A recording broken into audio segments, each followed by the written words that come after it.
करना है। अभी तक हम लोग जलोढ़ मृदा के बारे में पढ़ चुके हैं लोग, जो कि भारत का सबसे बड़ा क्षेत्र इसी का है। लगभग भारत का 40% जो मृदा है वो जलोढ़ मृदा ही है। जलोढ़ मृदा को दो भागों में बांट के पढ़े थे लोग, एक बांगर और एक खादर। जो प्राचीन जलोढ़ मृदा रहता है जिसमें कि खनिज कम हो जाता है उसे बांगर बोला जाता है, और जो नया है यानी कि अभी निर्माण हो रहा है या अभी अभी निर्माण हुआ है तो उसे खादर बोला जाता है। खादर में प्रचुर मात्रा में पोषक तत्व रहता है। अब आगे जो हम लोग को पढ़ना है तो चलिए स्टार्ट किया जाए। तो देखिए, लाल एवं पीली मृदा के बारे में पढ़ना है। तो यहाँ से देखना है हम लोग को भारत की दूसरी प्रमुख मृदा है। जलोढ़ मृदा के बाद इसी का नंबर आता है। ये लगभग भारत के 18% भागों में पाया जाता है। आप देखिएगा कि लाल एवं पीली मृदा, तो आप ये जो स्ट्रक्चर है यही है। इसमें कुछ लाल है और पीला है, और दोनों मिला के हम लोग पढ़ेंगे लोग, क्योंकि दोनों का लगभग एक ही जैसा पोषक तत्व होता है, एक ही जैसा उसका प्रवृत्ति होता है, तो इसीलिए दोनों को साथ में पढ़ना है। इसका अगर विकास का बात किया जाए तो दक्कन के पठार और साथ में कम वर्षा वाले क्षेत्र हैं। यानी कि आप देखिएगा कि दक्कन का पठार ये छत्तीसगढ़ हो गया, उसके आसपास का है, और इधर देखिए कि एमपी का कुछ क्षेत्र, कुछ छत्तीसगढ़ का, कुछ इधर का देखिए कम वर्षा होता है, तो वहाँ पे ये मिट्टी पाया जाता है। अगर उपनाम के बात किया जाए तो इसे मंडलीय मृदा भी बोला जाता है। तो ये याद रखना है, यहाँ से क्वेश्चन आता है बहुत। लोहे की ऑक्साइड यानी कि फेरी ऑक्साइड इसमें प्रचुर मात्रा में रहता है, इसीलिए ये जो मृदा रहता है लाल रहता है। तो आपसे क्वेश्चन पूछ सकता है कि लाल मृदा किस खनिज के कारण वो लाल रहता है, तो फेरिक ऑक्साइड यानी कि लोहे का ये चूर्ण रहता है। तो ये आपको बताना है। अगर पोषक तत्व का बात किया जाए कि इसमें पोषक तत्व कौन सा रहता है और कौन नहीं रहता है, तो अब प्रचुरता में देखिए इसमें लोहा तो रहेगा ही रहेगा। इसमें कमी किसका रहता है, तो देखिए नाइट्रोजन, फास्फोरस, जीवाश्म पदार्थ का इसमें कमी पाया जाता है। नाइट्रोजन और फास्फोरस आप जानते होंगे, ये आपका एक केमिकल है यानी कि तत्व है, पदार्थ है। जीवाश्म का बात किया जाए तो जीवाश्म का मतलब क्या होता है कि जो पेड़ पौधा टूटता है तो जो बुरादा बन के और सड़ गल के जो मिट्टी बनता है उसी को जीवाश्म बोला जाता है। ये हर जितने जीव जंतु देखिएगा या पेड़ पौधा देखिएगा तो वो सड़ेगा गलेगा तो वो जीवाश्म ही बनता है। तो इसमें जीवाश्म का अभाव रहता है क्योंकि बारिश कम होता है।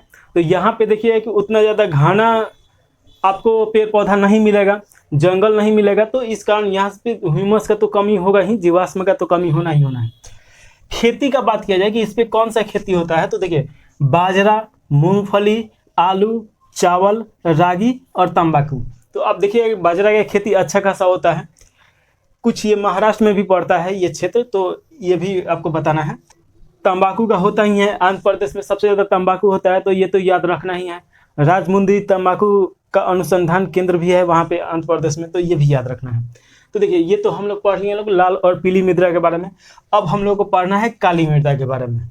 तो देखिए इसे काली मृदा या रंगून मृदा इसे बोला जाता है, इंग्लिश में ब्लैक सॉइल। तो अब इसका उपनाम के बात किया जाए तो देखिए ये कपासी मृदा के नाम से जाना जाता है, क्योंकि कपास की खेती बहुत ज़्यादा होता है और ये कपास की खेती के लिए बहुत अच्छा भूमि होता है।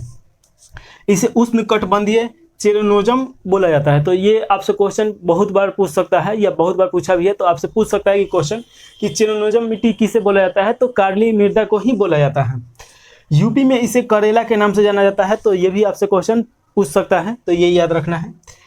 निर्माण देखिएगा तो ये बेसाल्ट चट्टान से हुआ है, यानी कि ये बहुत प्राचीन है। अब जब बेसाल्ट चट्टान था तो उसी के टूटने गलने से ये इसका निर्माण हुआ है। लगभग ये 15% भूभाग पे अगर विस्तार के आधार पे देखा जाए तो इसका 3rd नंबर पे स्थान है। पहले जलोढ़ मृदा, 2nd नंबर पे लाल पीला और 3rd नंबर पे ये काली मृदा, तो ये याद रखना है। सर्वाधिक विस्तार की बात किया जाए तो महाराष्ट्र का जो दक्कन ट्रैप है तो वहाँ पे है, आप ये देखिए रहे हैं काली मृदा। उसके बाद मालवा का पठार, कठियाई वाला प्रायद्वीपीय पठार है, यानी कि कुछ मध्य प्रदेश का भी क्षेत्र इसमें आता है, लेकिन प्रॉपर तरीका से बात किया जाए तो ये महाराष्ट्र का क्षेत्र इसमें बहुत ज़्यादा आता है। इसे स्वतः जुताई वाला मृदा भी बोला जाता है, क्योंकि इसमें चिपचिपाहट बहुत ज़्यादा रहता है, पानी सोखने की क्षमता बहुत ज़्यादा रहता है। तो ये लगता है कि दरार पड़ जाता है, अपने से लगता है कि ये जुता गया है, तो इसीलिए इसे बोला जाता है स्वतः जुताई वाला मृदा। अगर बात किया जाए इसमें जल धारण करने की क्षमता इसमें अत्यधिक रहता है। तो आप देखे होंगे कि कहीं कहीं पे कीचड़ टाइप का रहता है, उसमें पैर रखिएगा तो अंदर धंसने लगता है, तो उसी प्रकार का ये मृदा है। इसमें जल बहुत ज़्यादा सोखने की क्षमता रहता है। अगर बात किया जाए पोषक तत्व के, तो इसमें देखिए ये प्रचुर यानी कि इसमें बहुत अच्छा खासा पोटास, चूना, मैग्नीशियम और एल्युमिनियम पाया जाता है। अगर कमी का बात किया जाए जिसमें नाइट्रोजन, फास्फोरस और ह्यूमस का इसमें कमी रहता है। तो जाहिर सा बात है कि पेड़ पौधा नहीं रहेगा तो वहाँ पे जीव जंतु नहीं रहेगा तो आपका ह्यूमस का कमी हो ही जाएगा, साथ में नाइट्रोजन का भी कमी हो जाएगा। तो ये तो लिंक बैठा के पढ़िएगा तो आसानी से याद हो जाएगा। अब देखिए इसमें फसल कौन कौन होता है तो इसके बारे में देख लीजिए। तो कपास के लिए बहुत ज़्यादा फेमस है। उसके बाद सोयाबीन, उसके बाद आपका चना, उसके बाद ज्वार और उसके बाद गेहूँ। तो इसमें सबसे ज़्यादा कपासी मृदा भी बोला जाता है। ये गुजरात के क्षेत्र में भी पाया जाता है। आप देखिए कि कपास की खेती में अभी एक नंबर पे गुजरात ही हैं। उसके बाद महाराष्ट्र, देखिए महाराष्ट्र में ईख की खेती के लिए बहुत ज़्यादा जाना जाता है। तो ये ईख का खेती भी इसमें बहुत अच्छा मात्रा में होता है, तो ये भी याद रखना है। अब हम लोग काली मृदा के बारे में भी पढ़ लिए हैं लोग। तो अब हम लोग को जो पढ़ना है लेटराइट मृदा के बारे में पढ़ना। लेटराइट मृदा ये लगभग भारत के भूभाग की अगर बात किया जाए तो 3.7% ये भूभाग पे विस्तारित है। अब इसमें देखिएगा कि उच्च तापमान एवं भारी जल के कारण जल के साथ चूना और सिलिका निछालन हो जाता है। निछालन का मतलब क्या होता है कि आम भाषा में हम लोग बोलते हैं बह जाना, तो वही ये बह जाता है, साथ में चूना और सिलिका।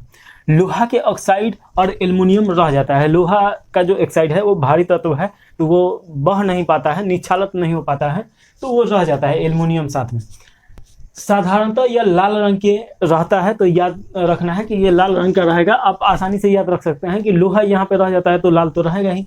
अब यहाँ पे देखिए कर्नाटक, केरल, तमिलनाडु, असम, महाराष्ट्र, उड़ीसा और पर्वतीय क्षेत्रों में पाया जाता है। साथ में छोटा नागपुर का जो स्थान है, जैसे कि आप देखिएगा कि जो उड़ीसा और साथ में ये झारखंड का जो बीच में का पड़ता है उसे छोटा नागपुर के पर्वतीय क्षेत्र जाना जाता है, तो वहाँ पे पाया जाता है। पोषक तत्व का अगर बात किया जाए तो देखिए प्रचुरता लोहा और एल्युमिनियम तो रहता ही है, इसी के कारण तो ये लाल मृदा जैसा दिखाई देता है। इसमें अभाव का अगर बात किया जाए तो देखिए नाइट्रोजन, फास्फोरस और ह्यूमस का अभाव रहता है। तो जाहिर सा बात है पेड़ पौधा कम रहेगा तो वहाँ पे नाइट्रोजन, फास्फोरस और ये होगा नहीं, दलहन की कृषि भी नहीं हो पाता है कि वहाँ पे नाइट्रोजीकरण का एक चक्र चले। अब यहाँ पे देखिए फसल का बात किया जाए तो इसमें चाय, कहवा, रबर, सिनकोना, काजू, मसाला, मोटे अनाज यहाँ उपजाया जाता है। साथ में अगर बात किया जाए कि ये जो भूमि होता है कम उपजाऊ भूमि रहता है, यानी कि अनाज यहाँ पे कम उपजता है। जैसे चावल हो गया, गेहूँ हो गया, ये बहुत कम यहाँ पे बोया जाता है। मृदा सूखने के बाद बहुत कड़ी और पथरीली टाइप का हो जाता है। ये इतना पथरीला हो जाता है कि मार दिया जाए तो सर फूट जाएगा, ईटा के जैसा हो जाता है एकदम। लेटराइट मृदा के बारे में पढ़ लिए हैं लोग। तो अब हम लोग को पढ़ना है पर्वतीय मृदा यानी कि हिली सॉइल। तो आइए देखा जाए तो देखिए इसका विकास सामान्यतः पर्वतीय ढालों और घाटियों में होता है। आप ये जो क्षेत्र देखिएगा कि वन एवं पर्वतीय मृदा का, तो आप देखिए ये लद्दाख हो गया, जम्मू कश्मीर हो गया और ये हिमाचल प्रदेश, उत्तराखंड हो गया। तो ये जितना क्षेत्र आप देख रहे हैं ये सभी पर्वतीय राज्य है। यहाँ पे पर्वत बहुत सारा है और पर्वत के ऊपर देखिएगा कि पेड़ पौधा है। वहीं पे अगर बात की जाए सिक्किम, इधर अरुणाचल प्रदेश, तो ये भी पर्वतीय क्षेत्र में ही आता है। तो इधर ये मिट्टी बहुत प्रचुर मात्रा में पाया जाता है। अगर बात किया जाए मृदा अम्लीय प्रकृति का होता है, इसमें अम्ल ज़्यादा पाया जाता है। तो ये भी आपसे क्वेश्चन पूछ सकता है कि अम्लीय होता है कि क्षारीय होता है, तो ये अम्लीय होता है।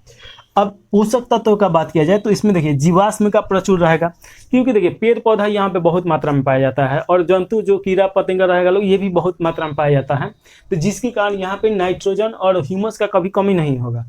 अगर बात किया जाए कि कमी किसका होगा तो पोटास का, फास्फोरस का और चूने का यहाँ पे कमी पाया जाता है। अगर फसल का बात किया जाए तो देखिए यहाँ पे बागानी फसल बहुत ज़्यादा होता है। बागानी फसल क्या होता है कि जो फसल बेचने के लिए और एक विधि पूर्वक बोया जाता है बाड़ लगा के, जैसे कि आप देखिए सेब का खेती हो गया, अंगूर का खेती हो गया, संतरा का खेती हो गया, ये सब बाड़ लगा के एक नियमित तौर पे बोया जाता है। उसका मेन जो मकसद रहता है कि बेच के हम लोगों को आमदनी करना है, तो उसी को बोला जाता है बागानी फसल। एक ये बागान के रूप में बोया जाता है।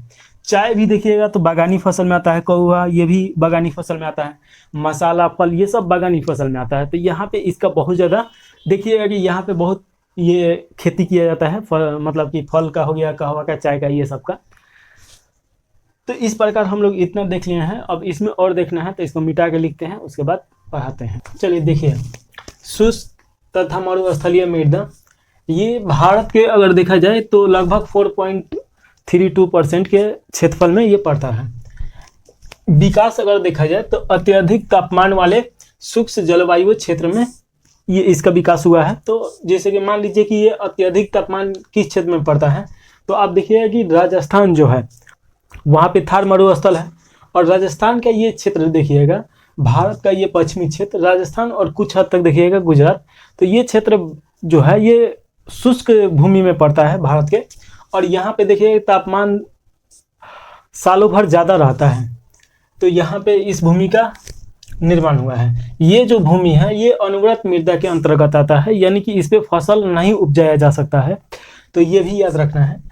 पोषक तत्व की अगर बात किया जाए कि यहाँ पे पोषक तत्व क्या क्या है, तो देखिए यहाँ पे घास फूस और झाड़ मिलता है, बड़ा बड़ा पेड़ पौधा नहीं मिल पाएगा। इसमें अगर प्रचुरता का बात किया जाए तो कैल्शियम, लोहा और फास्फोरस रहता है, तो ये याद रखना है, कैल्शियम में और लोहा और फास्फोरस यहाँ प्रचुरता है। कमी का बात किया जाए तो नाइट्रोजन और ह्यूमस यहाँ पे ना के बराबर रहता है। यहाँ के जो पेड़ पौधा देखिएगा तो ये पेड़ पौधा मांसाहारी होते हैं, छोटे छोटे कीड़े मकोड़ों को ये खाते हैं, और उसका मेन जो रीजन रहता है वो नाइट्रोजन का पूर्ति करना रहता है। तो ये तो आगे मिलेगा ही कि कौन कौन ट्री है उसमें, यहाँ से क्वेश्चन बहुत आता है। उसके बाद देखिए फसल, अगर देखिए कि इसमें फसल तो नहीं होता है लेकिन फिर भी कुछ फसल बोया जाता है जो कि मोटा अनाज के अंतर्गत आता है, ज्वार, बाजरा, रागी और तिलहन। स्थान की बात किया जाए तो ये राजस्थान में पड़ेगा, तो ये आप देख रहे होंगे हरा कलर में, तो ये राजस्थान का क्षेत्र है। उसके बाद थोड़ा सा दक्षिण पंजाब, तो पंजाब यहाँ पे है, तो इसका ये क्षेत्र जो है पंजाब के में पड़ेगा, और हरियाणा का और कुछ हद तक गुजरात का पड़ता है। तो ये हम लोग पढ़ लिए। इसके बाद हम लोग को पढ़ना है लवणीय मृदा। तो देखिए इसका विकास का बात किया जाए तो शुष्क और अर्ध शुष्क जहाँ पे जलवायु है वहाँ पे इसका विकास हुआ है लवणीय मृदा का। तो देखिए जलवायु जलक्रांत और अनूप क्षेत्रों में ये होता है। अब बात किया जाए कि इसका मतलब जलवायु जो है, जैसे कि आप देखिएगा कि ये गुजरात है, और गुजरात में नमक का खेती बहुत ज़्यादा होता है। इसका क्या कारण है कि जल क्रांति ही होता है, यानी कि जल यहाँ से बहुत स्पीड में उड़ता है, और जब जल वाष्प बन के ऊपर उड़ेगा तो वहाँ पे जो नमक का एक रहता है परत वो बच जाता है, तो इसीलिए ये लवणीय मृदा रहता है। और उसके बाद एक और ध्यान देना है कि ये जो क्षेत्र पाया जाएगा तो समुद्र के आसपास में ज़्यादा पाया जाएगा। आप जानते हैं कि जो समुद्र का पानी होता है वो लवणीय ज़्यादा होता है, तो समुद्र का पानी जब तरंग के द्वारा ऊपर आ जाता है तो उस क्षेत्र में लवणीय मृदा का निर्माण हो जाता है। मृदा में जो पानी है वो मिल जाता है, तो मृदा में नमक आ जाता है, तो इसीलिए ऐसा भूमि देखिएगा कि लवणीय मृदा रहता है। आप इधर भी देख लीजिए, उसके बाद पश्चिम बंगाल का ये सुंदरबन देख लीजिए, केरल के आसपास का देख लीजिए, उसके बाद ये गुजरात देख लीजिए, तो ये सब तटीय क्षेत्र है और इसके आसपास में समुद्र है, और समुद्र का पानी ऊपर चढ़ जाता है सुनामी के दौरान या तरंग के द्वारा, तो वहाँ पे ऐसा भूमि का निर्माण होता है। प्रसार देखा जाए तो पश्चिमी तट अभी बताए हैं, पूर्वी तट और सुंदरबन डेल्टा और कच्छ का रण। कच्छ का रण ये जो आपको दिखाई दे रहा है गुजरात का, तो ये क्षेत्र है। यहाँ पे गहन कृषि के कारण सिंचाई अतिरिक्त परत पर सोडियम, पोटेशियम एवं कैल्शियम के लवणों एवं क्षारों का जमाव हो जाता है, जिसमें इसका विस्तार हो रहा है। यानी कि मुनाफा कमाने के लिए किसान लोग बहुत ज़्यादा उस खेत को क्या कर रहे हैं कि जल दे रहे हैं लोग, और जल ज़्यादा देने के कारण क्या हो रहा है कि जो उसमें का नमक है वो एक परत के तौर पे ऊपर आ जाता है, और जल तो या तो भाप बन के उड़ जाएगा या ज़मीन के अंदर चला जाएगा, तो बच जाएगा क्या, तो लवण ही बच जाएगा, जिसके कारण ये मृदा बहुत ज़्यादा खराब हो रहा है। और ये क्षेत्र देखिएगा कि सबसे ज़्यादा जो खराब होने वाला क्षेत्र है तो ये है पंजाब और आपका हरियाणा, और कुछ हद तक उत्तर प्रदेश का पश्चिमी जो भाग है उधर है। इसका कारण क्या है कि हरित क्रांति यहाँ पे आता है, और यहाँ पे खनिज का बहुत ज़्यादा उपयोग किया जाता है, और खनिज जब भी देखिएगा कि दिया जाता है खाद खली, तो उसके बाद उसको पटाया जाता है और पानी उसमें दिया जाता है ताकि अच्छा से पोषक तत्व वो वृक्ष जो पेड़ पौधा रहते हैं वो ले लें। इसके कारण क्या होता है कि नमी वहाँ पे बढ़ते जा रहा है और वो लवणीय मृदा में तब्दील होते जा रहा है। एक समय आएगा कि वहाँ पे कोई फसल हो ही नहीं पाएगा। इसको खत्म करने के लिए इसमें जिप्सम मिलाने का उपाय दिया गया है। तो आप देखिएगा कि ये क्षेत्र जो है पंजाब हरियाणा अतिरिक्त सिंचाई के कारण ये ऐसा समस्या आया है। अगर बात किया जाए इसके उपनाम, तो देखिए इसे रेह बोला जाता है, ऊसर बोला जाता है, कलहर बोला जाता है। ये बोला जाता है पंजाब हरियाणा में। तो आपसे पूछ सकता है कि रेह, ऊसर और कलहर क्षेत्र जो है जो मिट्टी का है ये किस राज्य में है, तो पंजाब और हरियाणा। उपाय का अगर बात किया जाए तो इसमें जिप्सम मिलाना है, तो ये तो क्वेश्चन बहुत ज़्यादा पूछता है, तो ये आप जानते होंगे कि जिप्सम मिलाया जाता है। साथ में याद रखिएगा पाइराइट्स भी मिलाया जाता है, तो जिप्सम और पाइराइट्स दोनों मिलाने का यहाँ पे उपाय बताया गया है, ताकि वहाँ पे ये जो लवण का समस्या है वो टेकल हो पाए और सुरक्षित रहे खेत। तो ये हम लोग देख लिए लोग लवणीय मृदा। अब हम लोग को देखना है पीट एवं जैव मृदा। तो देखिए इसका निर्माण जो होता है डेल्टाई क्षेत्र में होता है जल भराव के कारण। डेल्टाई क्षेत्र का मतलब क्या होता है कि देखिए जैसे कि मान लीजिए कि यहाँ से कोई नदी जा रहा है और यहाँ पे मान लीजिए ये तो समुद्र है बंगाल की खाड़ी, तो जब ये नदी जाएगा तो नदी के साथ साथ में बहुत सारा गाद जाता है, कूड़ा करकट उसके साथ साथ, और वो गल सड़ के मिट्टी ही बनता है। तो जब ये समुद्र में प्रवेश करने से पहले वो गाद ऊपर ही रह जाता है और एक भूमि के ऊपर एक परत जम जाता है, तो उसी को बोला जाता है डेल्टाई क्षेत्र। अब यहाँ पे देखिए कि भौतिकी रासायनिक परिवर्तन इसमें नगण्य होने के कारण अविघटित कार्बनिक पदार्थों की मात्रा यहाँ पे अधिक हो जाता है। यानी कि यहाँ पे देखिए जो डेल्टाई क्षेत्र रहता है तो वहाँ का जो जलवायु है जल्दी जल्दी परिवर्तन नहीं हो पाता है, मौसम भी जल्दी जल्दी परिवर्तन नहीं हो पाता है, सालों भर वहाँ पे देखिएगा कि उष्ण नहीं रहता है, क्योंकि उसके आसपास समुद्र का क्षेत्र रहता है, तो वो ज़्यादा अप डाउन नहीं कर पाता है। पोटास और फास्फोरस की यहाँ पे कमी रहता है, तो ये ध्यान देना है। अब यहाँ पे देखिए अत्यधिक अम्लीय स्वभाव तथा फेरस आयरन होने के कारण रंग थोड़ा नीला होता है। तो आपसे क्वेश्चन पूछ सकता है कि इसका रंग नीला क्यों होता है, तो फेरस आयरन और यहाँ पे अम्लीय स्वभाव के कारण। इसमें मैंग्रोव वन का अधिक विकास देखने को मिलता है, जो कि इसका मुख्य स्थान है केरल के अलबुझा जिला, उत्तराखंड के अल्मोड़ा और सुंदरवन डेल्टा। सुंदरवन डेल्टा आप देखिएगा कि जो पश्चिम बंगाल है और इधर से गंगा नदी जाता है और ऊपर से आता है ब्रह्मपुत्र, और दोनों संयुक्त रूप से मिलके पद्मा नाम हो जाता है। और पद्मा नदी जहाँ पे पश्चिम बंगाल पद्मा नदी जहाँ पे बंगाल के खाड़ी में विसर्जित होता है, तो वहीं पे सुंदरवन एक डेल्टा बनता है जो दुनिया का सबसे बड़ा डेल्टा है। तो ये तो यहाँ पे है, और ये देखिए ले लो केरल में अलपुझा जिला और उत्तराखंड में अल्मोड़ा जिला। तो ये हम लोग का जितना मिट्टी था मिट्टी पढ़ लिया है लोग। अब मिट्टी से संबंधित और बहुत सारा क्वेश्चन है, जैसे कि पोषक कोई भी फसल के लिए पेड़ पौधा के लिए पोषक तत्व तो क्या होता है, उसके बाद इससे जितना विविध क्वेश्चन होगा तो इसके अगले भाग में पढ़ लिया जाएगा। और विविध में यहाँ पे थोड़ा सा एक क्वेश्चन देख लिया जाए जहाँ से क्वेश्चन आता है मृदा के गठन वर्ग एवं व्यास, यानी कि उसका जो गठन है और उसका जो लंबाई चौड़ाई है, तो उसके बारे में यहाँ से क्वेश्चन आता है, तो आपको ध्यान देना है। देखिए बालू का अगर व्यास देखा जाए तो 2 से लेके 1 मिलीमीटर का होता है, तो ये जरूर ध्यान देना है। बहुत मोटी बालू का होता है 1 से 0.5 मिलीमीटर, मोटी बालू का होता है 0.5 से 0.25 मिलीमीटर, महीन बालू या बारीक बालू का होता है 0.25 से लेकर 0.10 मिलीमीटर, बहुत बारीक बालू का होता है 0.10 से 0.05। गाद का अगर बात किया जाए तो गाद का होता है 0.05 से लेके 0.002 होता है। मृतिका का अगर बात किया जाए यानी क्ले का, तो इसका होता है 0.002 से लेके इससे जितना में कम चल जाइए वो सभी को बोला जाता है मृतिका। तो यहाँ से ये दोनों तो जरूर याद रखना है, गाद और मृतिका, जहाँ से बहुत ज़्यादा क्वेश्चन आता है, तो इन दोनों को VVI बना लीजिए। बाकी यहाँ से भी क्वेश्चन आता है मोटी बालू से, तो ये याद रखिएगा। इस प्रकार यहाँ पे क्लास समाप्त कर दिया जाए। इसके अगला भाग में पढ़ लिया जाएगा मिट्टी से जितना विविध होगा सभी क्वेश्चन, तो यहीं पे समाप्त कर दिया जाए। जय हिंद।